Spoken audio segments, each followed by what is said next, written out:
A fire displaced a family of 6 in Whitehall early Thursday. Crews from several communities responded to the scene of a fire at 50 Amherst Street. A fire at 29 Sheridan Street in Argyle on Monday destroyed a 2-story home. A vacant mobile home was destroyed by an accidental fire in Argyle Monday night. Firefighters from Argyle, Fort Edward... The biggest fire safety problem we have in this country is we don't think we have a problem. It'll happen to somebody else, it will happen somewhere else, it's not something that happens to me. But over 3,700 people last year were wrong when they made that choice. There were almost 4,000 deaths a year in the United States.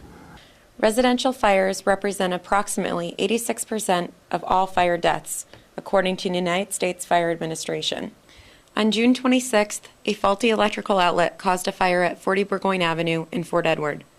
The fire spread rapidly throughout the home, claiming the lives of 6 children. That by far was the largest loss of life that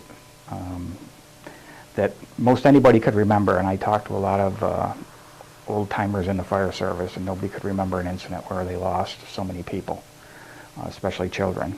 It was depressing, you know, very depressing. It was a really bad day, and I don't remember anything that kind of knocked me down as much as that fire did. And I've seen a lot of big fires over the years. The age of the home, coupled with renovations and additions over the years, created an environment in which a fire could quickly escalate. When I started back a very long time ago, we used to say that fire doubled every minute.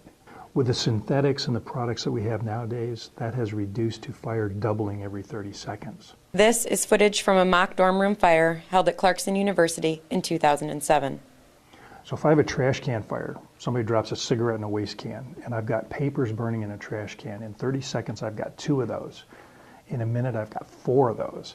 8, 16, and it extrapolates to the point of where in about 2 to 2.5 minutes you can have a room or even multiple rooms that are completely unsurvivable. The ceiling temperatures can be 12 to 1400 degrees in a room on fire. Eye level, you're talking 700 or 800 degrees. At floor level, the temperature can be 200 to 300 degrees. We do our education programs. I say, okay, when I was in school in biology class, they told me that my body was 80%, and everybody says water.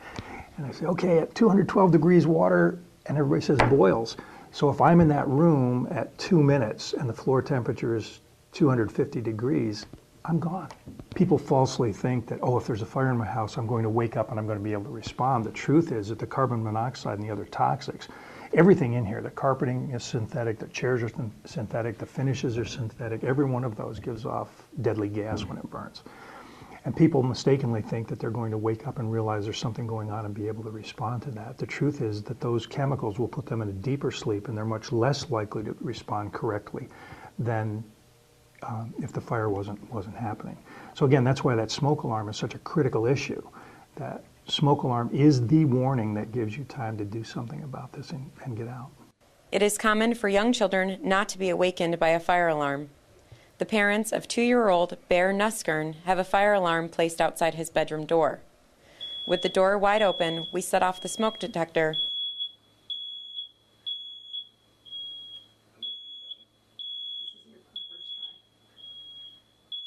Although Bear stirred a little, the alarm did not wake him from his nap.